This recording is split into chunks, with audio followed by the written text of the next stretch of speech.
endroit. Papa Simon Kimbangu, un certain dimanche. Les Blancs les trouvent. Kimbangu, allez, prends le balai et nettoie ici. Tu ne vois pas de saleté? Kimbangu dit que dimanche, moi je ne peux pas travailler dimanche. Et là, tu n'as pas à nous imposer. Nègre. Allez, vite, prends le balai. Papa Simon Kimbangu prend le balai. À coup seulement de balai, une fois, deux, allez, flamme. Le balai s'enflamme. Il dit, voilà, qu'est-ce que je vous ai dit? Si vous avez déjà vu un balai avec une flamme, c'est en prison, Papa Simon Kimbangu. C'est ici. C'est ici. Ici, il y avait un perroquet qui aimait beaucoup s'amuser avec lui. Il aimait beaucoup déranger ce perroquet qui était ici. Comme nous savons que c'est l'envoyé de Jésus qui peut-être il causait avec lui des choses que nous, on ne savait pas comprendre. Et voilà. C'est ça que sont.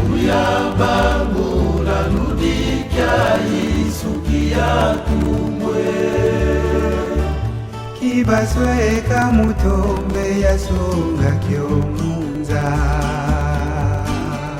unayabandwa sikotiza mpasi yetu wangono mugoloko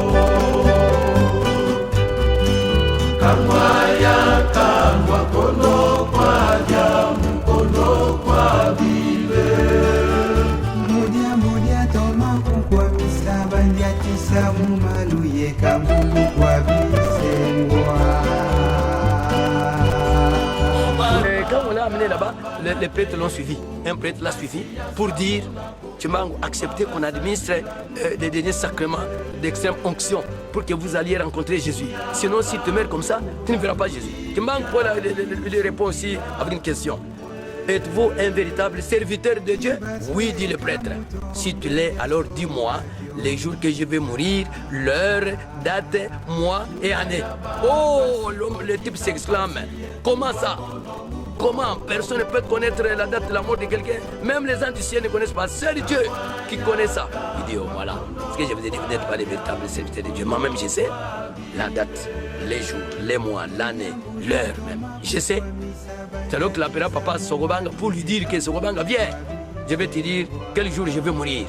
Je mourrai le 12 octobre, cette année 51, à 15h, un vendredi. Mais ne dites à personne, jusqu'à ce que cela se réalise, alors vous allez témoigner.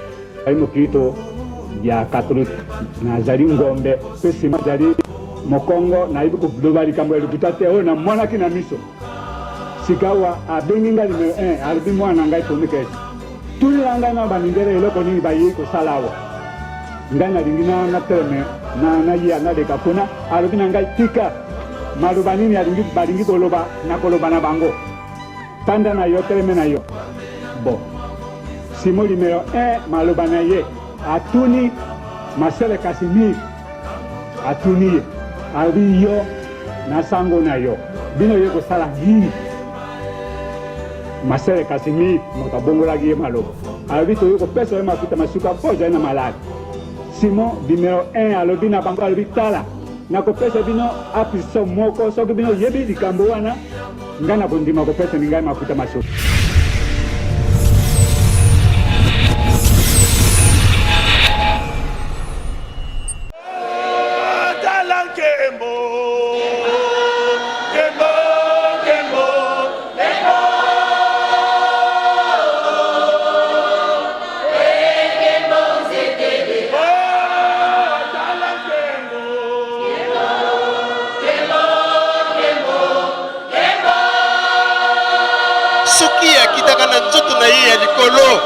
Mokote ya koikozala pene na ye tango ekoki totelemisa ye sedieto tata mwanda velela nzambi ya zulu ye ntoto ngeye wina ye wisa elendo byanza ya onzo no beto bana bakuti kulombele wa tela mampa zivoto kukaisa.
de 10 ans. Après avoir constaté que Kimbangu n'était pas agressif là-bas, on va maintenant les transférer ici. Ici, il va faire 10 ans. Maintenant, jusqu'au 4 octobre. Le 4 octobre 1951. Alors, on les trouva très tôt matin, assis là-bas. Et les soldats de garde ainsi que les prisonniers qui étaient là, quelqu'un qui est là-bas assis la nuit ici, c'est qui? Les soldats ont regardé. Ils sont venus tout près. On a trouvé que c'était Kimbangu. Vite, ils sont allés dire au directeur des prisons. M. Sylvestre était là-bas. Et on s'est nommé Kassongo. Allez voir Kimbangu est à l'extérieur. Cet homme ne veut pas fuir. Il est venu vite, avec peur. Quand la vie Kimbangu à l'extérieur, Kimbangu, rentrez dans les cachots, rentrez vite, sinon la Belgique, si la brasse, moi je vais mourir. On va voir comme si j'ai comploté pour vous faire fuir. C'est alors que Kimbangu lui répondra que je ne rentrerai plus au cachot. Désormais, c'est terminé. Mon cachot est terminé. J'ai été condamné à Tisseville le 3 octobre 1921 au tribunal de Tisseville. Hier, le 3 octobre 51, c'est-à-dire j'ai accompli 30 ans, comme convenu avec le Seigneur Jésus-Christ qui m'a dit accepter de faire 30 ans de peine. Hier, j'ai complété 30 ans et aujourd'hui, terminer ma prison a pris fin. Et c'est fini. C'était ici. Oui, c'est nous qui avons fait ici. Il était assis ici. Il était assis ici. C'est si on l'avait trouvé assis très tôt matin. Et maintenant, les Blancs disent, oh, Kimbangu, il n'a plus parlé. Quand on lui posait encore des questions, il ne savait plus parler. On s'approche maintenant tout près pour voir. Tiens, il est malade ou quoi? On regarde, ah, nous voyons les coups gonflés. Il est malade, il est malade. Amenez-le maintenant à l'hôpital Saint-Doué. Nazali mokito ya catholique nazali ngombe pesi mazali mokongo na ibi kubali kambo elukutate ona mwana kina miso sikawa abenginga numéro 1 albi mwana ngai tumike tuli anga na bamindere eloko nini bayi ko salawa ngana lingina na treme na ya na de kapona albi ngai tika maluba nini alingi balingi koloba na koloba na bango panda na yo treme na yo bo Simo numéro 1 malobanaye atuni masele kasimi atuni ali yo na sango na yo bino yeko sala nini masele kasimi motabongola gi malo ali to yeko pesa mafuta masuka koja na malade Simo numéro 1 alobi na bango alobi tala na ko pesa bino apiso moko so bino yebi likambo wana ngana bondima ko pesa ningai mafuta masuka kasi so bino yebi yango te oko bimba ni mbango okendene na bino wana bisinyo sona bato boloko to telemi to jako tala ya ndenge ya lelo bana mindele wana Na 5 heures ya tongo. na 5 heures ya tongo wana se komi 5 heures ya tongo peza wana ese matongo bandiko ko tala bo atuni alobi bo ngai simona tuni bino basango na bamasele na bino mibale wana oyeba solo penza soki oyeko pesa nga mafuta masuka yeba mokolo ngai simona kokufa lelo tolobi tombula mposi soki bino tangi yango okopesa nga mafuta masuka e soki bino tangi yango te nakobenga na bino bangi ngai soki nazali kokufa nde motuna na ngai na miso na nzambe na bino bamindele ndenge bino osali ngai mabe nazali kokufa malale te nakokufa mituna nsima na mituna na ngai soki nakufi bino bamindele okomona pasi nsima na ngai esika ya lobi boyo bamasele nyonso babandi kobima bango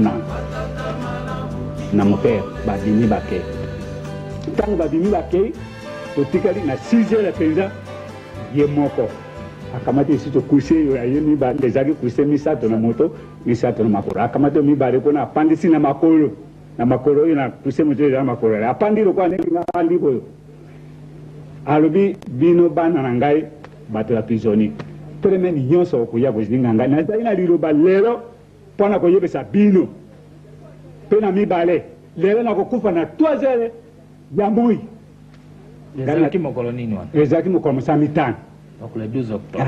komisa mitano sikawa ngai na maloba na ngai natuni ndeko na ngai jambelo posi moninga na ngai soda na monoko na mboka ngai bikoma ndenge nini mobali oyo tata oyo azali na malali makasi te alobi akokufa na 3 heures akokufa na ndenge nini o ndeko na ngai wana bongo maloba abi Joseph ndeko ngai yo tango biso tozalaki bana tozawoka sango na simo kaka tozali bana oloba na moto likambo moke yo bongo lisimo mpe bakangi biso na mosala soda toyi tokengeli ye na boloko tomoni miyalaki na ye ndenge ye alobi bia na sindi na biso boyo tokotala kaka akokufa lokola ye seki Nzambe sango na ye etamboli lokola Yesu tika koloba ndenge wana abi wapi likuta akufa te moto azali malali te malali moke boyo pasi ya moto pamba akufa ndenge nini bon ayebisi bato ya boloko bola bibana lokola ngana akokufa na 3 ya moi bino kobosana likambo ya Nzambe te naza koyebisa bino basoda babana na ngai basoda misato bapumika esi bazali koyoka ngai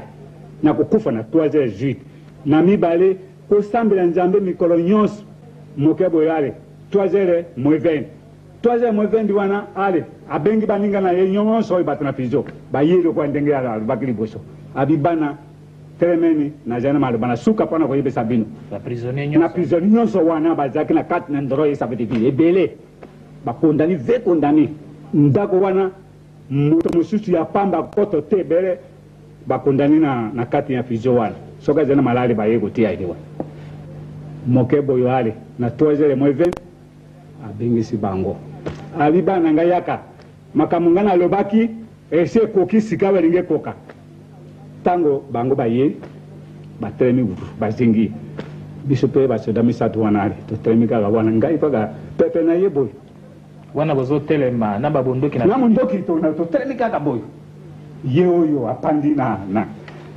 kusi na ye boyo bato yo mpo ezali boyo ye azalaki na epai na gauche na molongo ya bambeto ya gauche nzoka nde azakola na mbeto te na se na nsima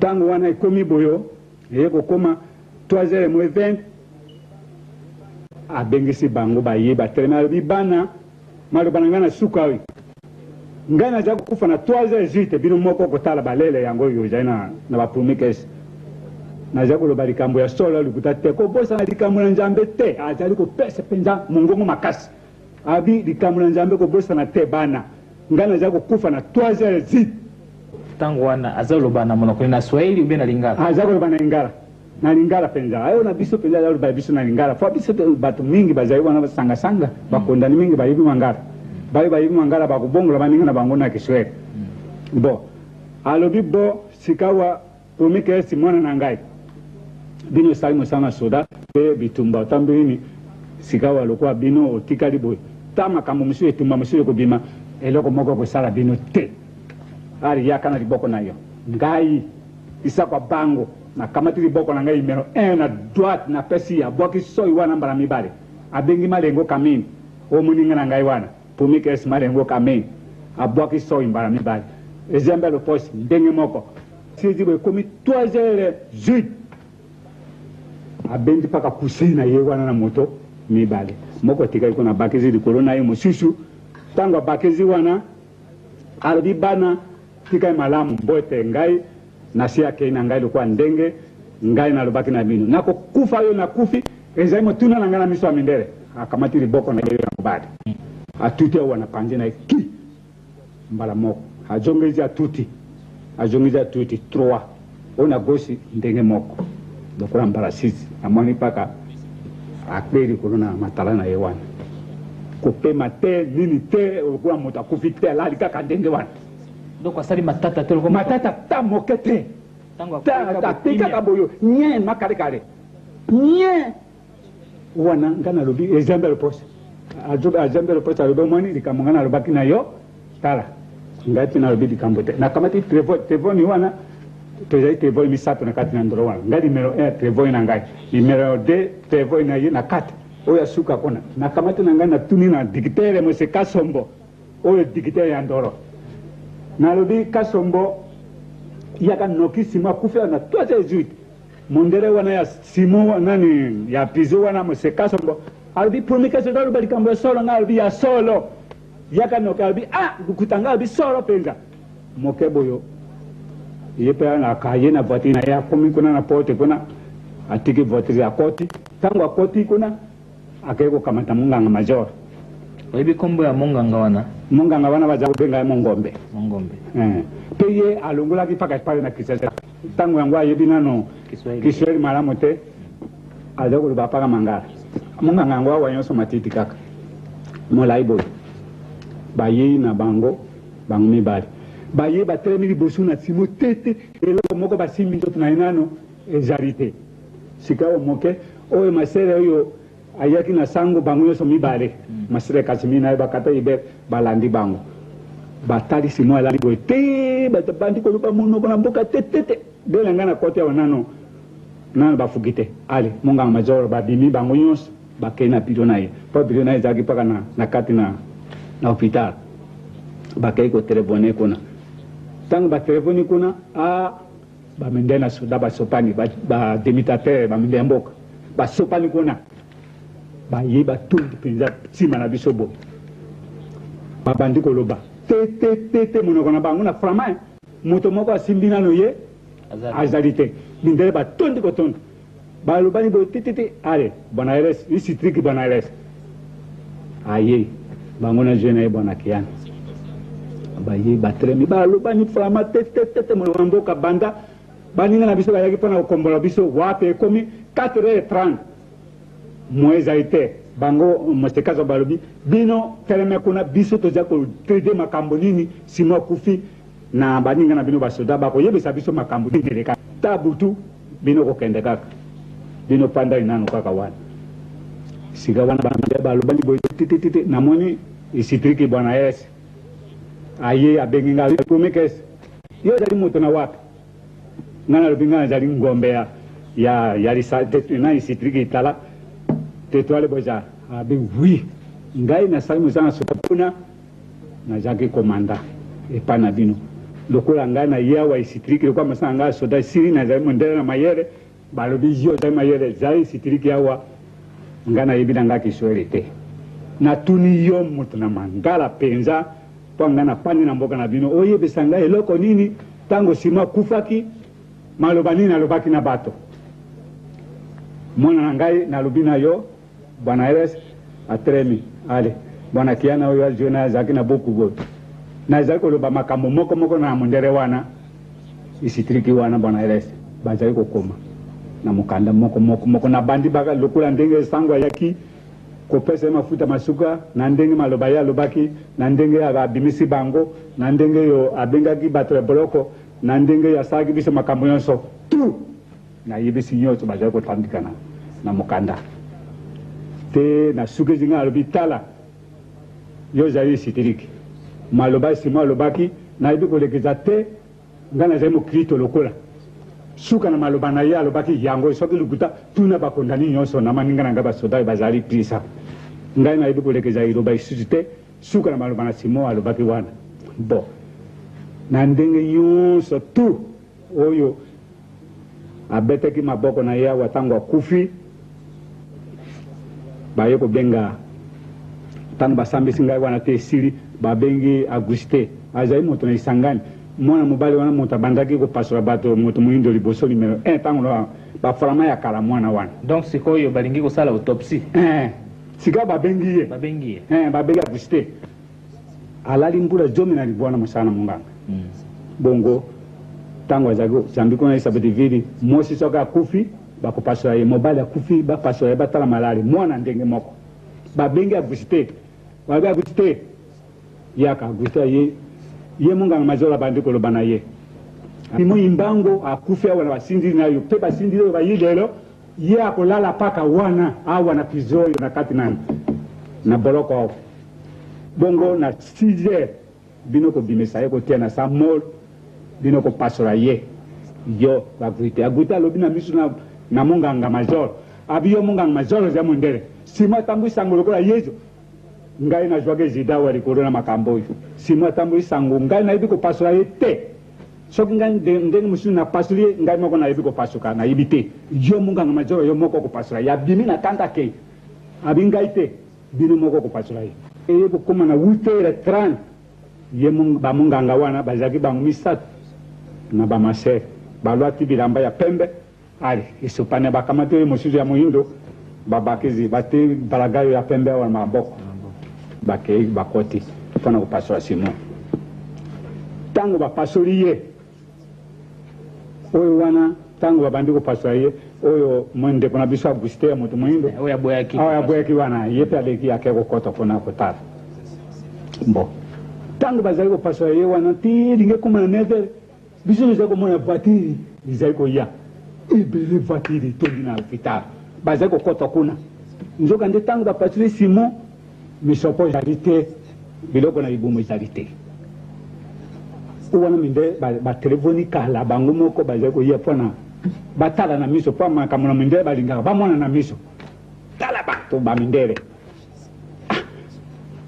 bon namona kaka Augustin abimi amoni ngai tata gaito tali kambo oyo tata yakupaki na miso na lobi nzoka nde eloko oyo azalaki kotuta boye na panzi na yo alongoli biloko na ye nyonso na libumu misopo ezali te motema ezali te yango bamindele batelefoni bango moko baya komona makambo oyo ya miso mide boyi bamemi biso tozongi kotika bato ya boroko biso mituka memi biso tokei na mboka mokona pose wana voilà le 13 octobre 1951 voilà sika wana tongo etali mokona dimanche bakende kokunde mokoni ya poso mokona pose nde bakende kokunda kasi bapasoli paka mokona pose te ntango bakundi eboni eza kokende te liloba yango nyonso moyo naza kokende nango mpona kosuka eza yango sika wana ale biso tokei na mboka tongo tani dimanche o wana ntango bakei kokunda ye mokona pose babimisi bapuisi zomi na motoba bapuisi ntango ezali bikoti motani balobi bino okokende na lita na Simon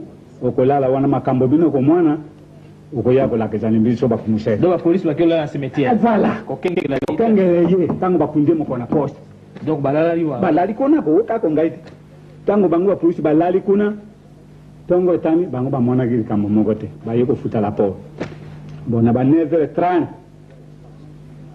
biso tondimi apele siria toparangai tobimi na bese mpona komere loka ndenge biso basoda tomesani totamboli kuna te lingi ekóma na 10h nzoka nde tobandi komona bakelo babandi kobenga biso na kelo nzoka nde ntango wana kumusele moko azali kokende na mvine Kasai elandi elongoli mpaka wana alima te na kodegati te kuna na momime esika basalaka jama bongo ntango kumusele wana aza koya na tukutuku na ye aye komona soda moko azali na buku ndenge oyo ya buku ya Simon zambi ntango yakufaki buku ekimaki na bamindele baza komona lisusu te soda wana afungoli yango boye azali koya malembe mpaka na babala aza kotanga kumusele aza koya na voitire nana tukutuku na ye amoni boye alobi yo soda ye noiri buku oyo ezwi wapi ye alobi buku na ngai soda wana alobi na ye boye soki ezalaka soda te ezali kaka ye moko asalaki boye bamwana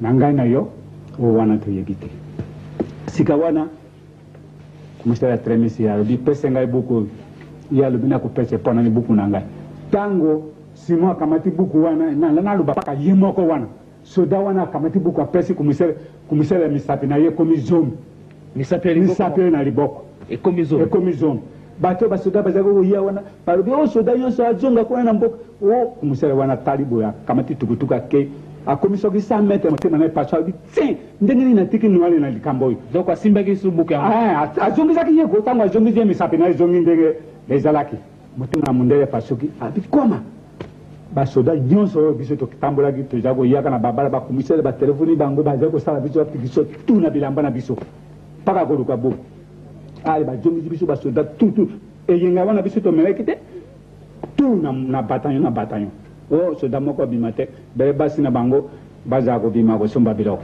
donc akufi vendredi le 12 octobre na 3h to 15h o makambo yo mona mokolo na yenga le 14 bon sika wana ale tongo etali mokolo na dimanche na nani na lendi ale tondimi ape na tongo para kopanye mondele maminde balobi to sika wa ale bino nyonso basoda moto na moto abima te na monoko na ndako na ye babandi kofungola biso basanduku ozali na sanduku na yo ale kitiza ofungoli yo moko bamamindele koluka mabuku biloko nini soki bamoni te eloko moko te alobi ta bakutela na biloko ya lita ya mosefu bakoloba te balobi biso oza koluka mpaka buku pamba te buku oyo ezalaki na Simon soda moko ezalaki na yango na maboko basali yango koluka biso tititititi bon banda moto bakundaki mokona pose mokona lendi biso pikiso mokona mibale na misatu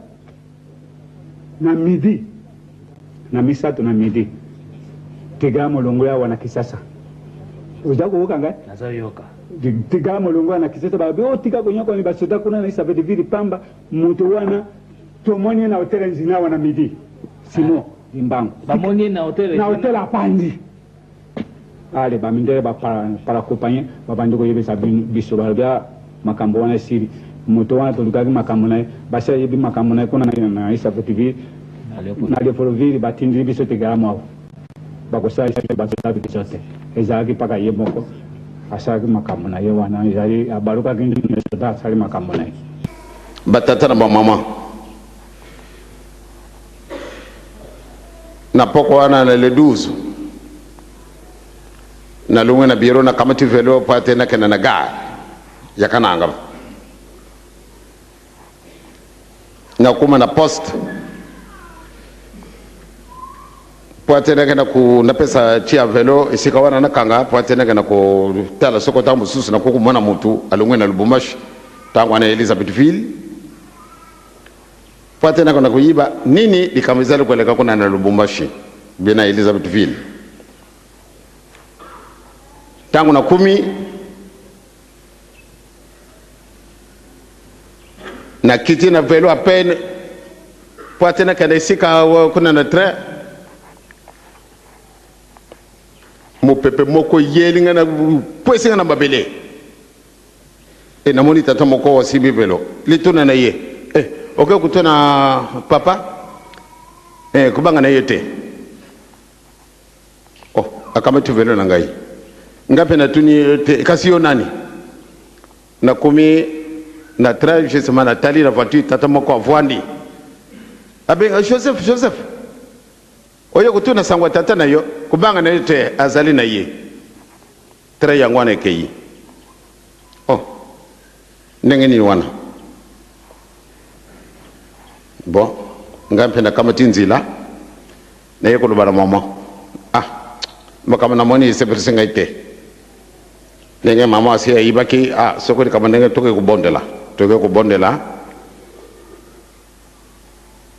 nazali kuzila kaka te leta lubana ngai tata no ya kofi kasi le 12 jusqu'au 24 le 24 wana tongo wana na ibite soko loko nini ngana aliaki na kaina na bureau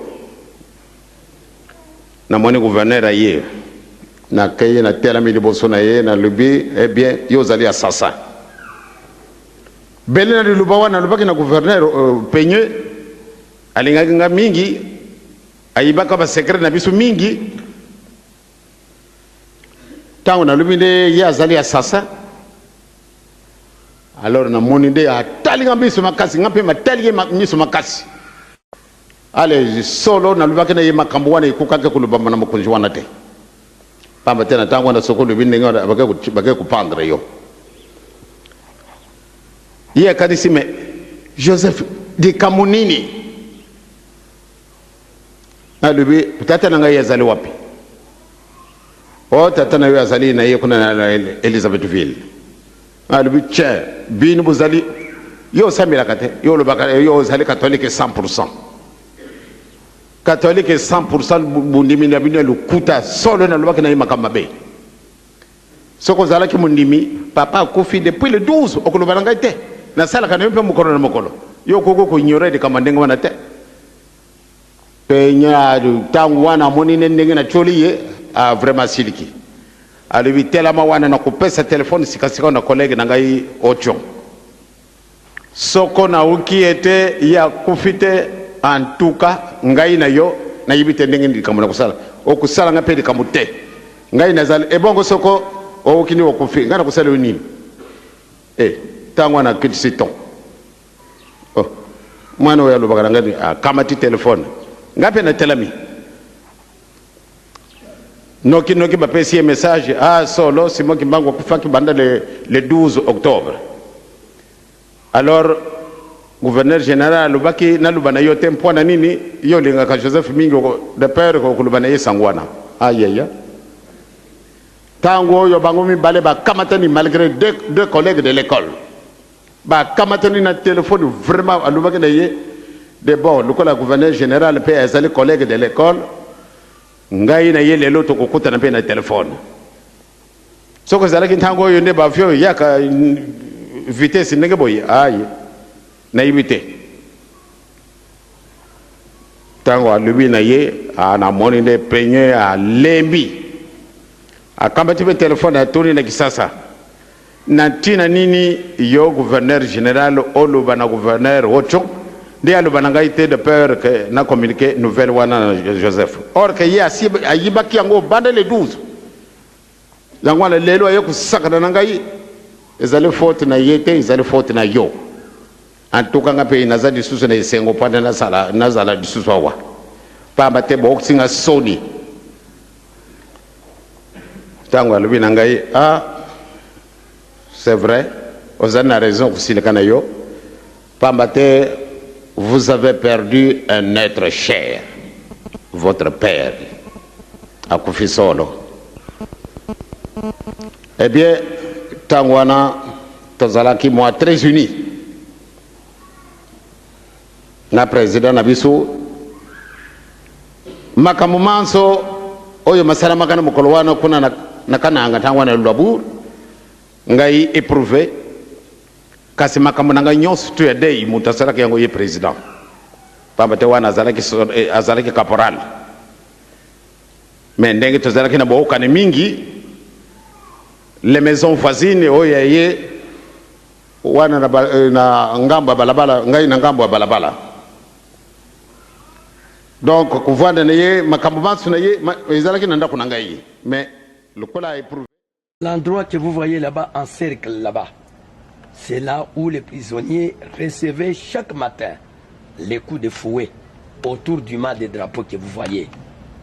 Alors, en ce moment-là, le blanc, il est à côté d'eux, il est en train de commander. Celui-là, on appelle le nom, il arrive là, il détermine le nombre de fouets qu'il doit recevoir. Donnez-lui 5. L'autre 4, ainsi de suite. Mais si c'est le tour de Papa Simon qui manque, on l'appelle là-bas, voyez qu'il y a les barres de fer là-bas. On ligote les deux bras là-bas. Et puis, ici, les jambes. Alors, les soldats commencent à donner, par 2 mouvements, on compte pour lui un coup. Il faut pour cela 120 coups de fouet. Ce qui veut dire 200, 240. 1, 2. Et donc, 1, 2, 3, les mouvements comme ça.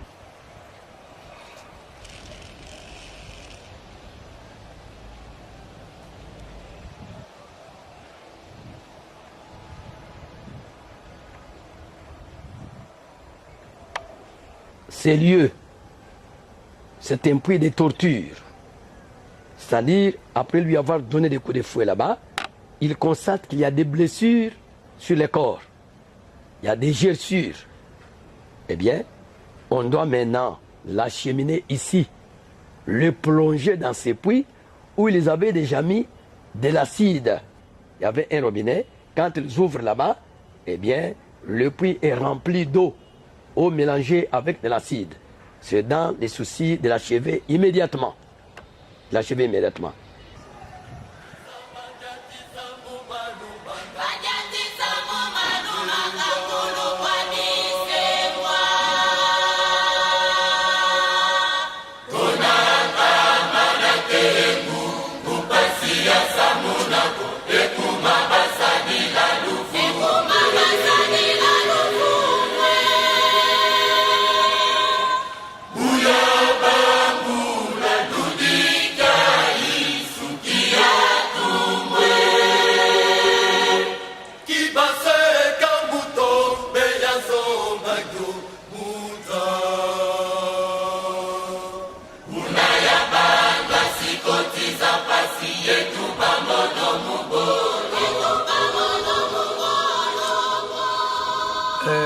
C'est cette cellule qui a accueilli Papa Simon Kimbangu à son arrivée. Il ne fera que 7 jours dedans. 7 jours seulement. On l'a retiré d'ici. Pourquoi? On les redoutait. Comme quoi, il peut fuir selon eux, il peut fuir. Comme ils voyaient ici ouvert, il n'y a pas quelque chose qui peut l'empêcher. Alors ils disent non, non, non. Comme ici, les ciels ouverts comme ça, alors il y a risque de les trouver déjà partis un jour. Alors comme ça, il faut l'enlever. Et ce cachot porte le numéro 87. C'est cette cellule ici qui a accueilli Papa Simon Kimbangu lorsqu'il est arrivé d'abord. Quand il fut arrivé à Lubumbashi, c'est le premier cachot. C'est la cellule où il fut incarcéré durant 7 jours seulement.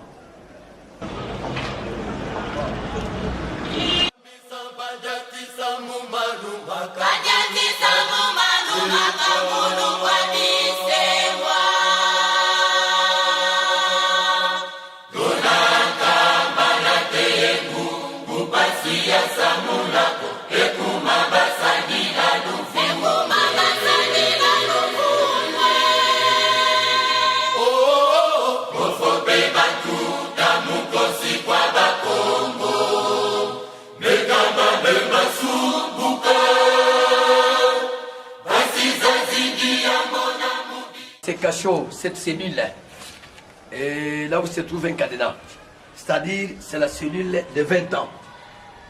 Après avoir constaté que là, à la première cellule de 7 ans, de 7 mois s'il vous plaît, pardon, de 7 jours, comme on les redoutait qu'il pouvait fuir, on devait l'amener ici pour deux raisons. Pour deux raisons. D'abord, il y a les traverses au-dessus qui forment un plafond et qui ne peut pas réussir pour fuir, selon eux. Et après ça, à côté de sa cellule, il y a une autre cellule où fit garder un fou, un homme déclaré fou, Mwambaka fou tué. Et alors, ces fous tuaient beaucoup les gens. Comme on avait l'habitude de pendre certains prisonniers qu'on trouvait avec des motifs graves. Alors, il arrivait des fois, au lieu de les pendre, on dit, amenez dans la cellule, il y a son frère fou, il va l'achever. Au lendemain, on trouvait la personne déjà achevée. C'est encore une des raisons qu'on avait essayé de profiter pour amener Papa Simon Kimbangu là-bas, afin qu'on les trouve peut-être un jour déjà achevés par son frère. Mais est-il qu'une fois que Papa était encore là-bas, il avait fait ce qu'il avait encore fait avec la noix de palme qui était pourrie. Ce type, la première préoccupation de Papa Simon Kimbangu était d'abord de guérir le type. Il est devenu une personne saine. À tel point qu'il est devenu son ami et il commençait déjà à causer avec eux dans l'amiable. On venait espionner. On trouve, quand lui parle, Papa Simon Kimbangu rit beaucoup, avec joie. Quand Papa Simon Kimbangu parle, il y a réciprocité. Alors les Blancs ne savaient pas que faire maintenant avec un tel type. Et dans cette cellule, Papa Simon Kimbangu a donné des consignes à ce type-là. D'abord, lui dit, vous ne serez pas tué ici en prison, malgré qu'on y pend les gens. Toi, tu ne seras pas tué. Parce que, malgré que tu aies tué déjà un blanc ou bien tu as battu un blanc, la raison pour laquelle tu as été incarcéré, mais pour la tuerie, on ne te tuera pas. On te relâchera. Tu vas regagner ton village. Mais, une fois regagné le village, allez donc va chercher une église qui baptise les gens au nom de Jésus-Christ. Que vous soyez baptisés pour que les jours de votre mort, vous puissiez aller rencontrer Jésus-Christ. Mais il faut mourir sans être baptisé au nom de Jésus-Christ. Vous serez perdus. Ici, on l'avait fait pour empêcher Papa Simon Kimbangu de fuir. On l'avait fait spécialement pour lui. Parce qu'à d'autres endroits, il n'y en a pas. On a fait ça pour lui.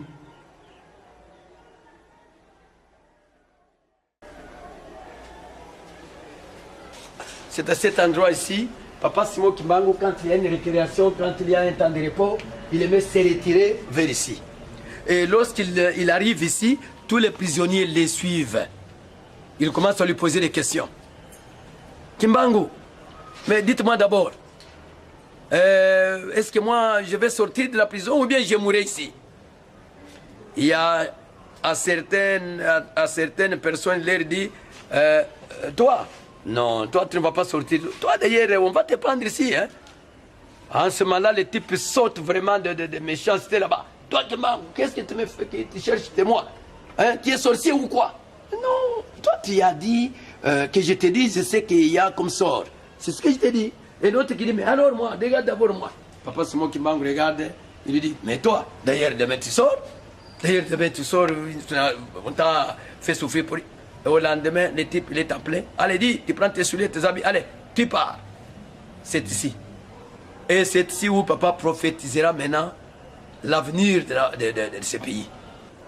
C'est ainsi que papa, quand il est arrivé ici, il causait avec Simon Kimbangu en disant que je suis votre frère, je suis venu vous saluer, ainsi de suite. Il lui a dévoilé tout. Écoutez, dans 16 ans, c'était en 1944, papa Simon Kimbangu lui dit que dans 16 ans, ce pays va accéder à la souveraineté. Tout ce que vous voyez ici, ignominière, magasin, tout ça, ça restera dans les mains des Congolais. Eux-mêmes vont diriger les pays. Ils vont maintenant prendre la gestion de leur bien public.